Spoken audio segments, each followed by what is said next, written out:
আসন্ন ত্রয়োদশ জাতীয় সংসদ নির্বাচনে জনগণ সঠিক সিদ্ধান্ত গ্রহণ করবে বলে মন্তব্য করেছেন বিএনপির স্থায়ী কমিটির সদস্য মির্জা আব্বাস।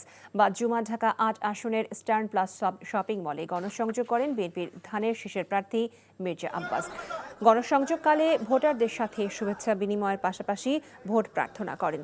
বলেন, জনগণের সিদ্ধান্তকে শ্রদ্ধা করেন তিনি এবং 15.5 বছরের গণতন্ত্র প্রতিষ্ঠার লড়াই আগামী সংসদ নির্বাচনের মাধ্যমে সফলতার মুখ দেখবে বলেও মন্তব্য করেন তিনি।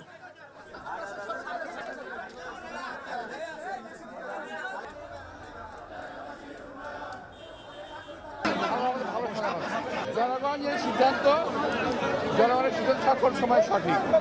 জনগণের সিদ্ধান্তকে আমি শ্রদ্ধা করি এবং আমি আশা করি জনগণ তাদের সিদ্ধান্ত সঠিকভাবে প্রয়োগ করবে।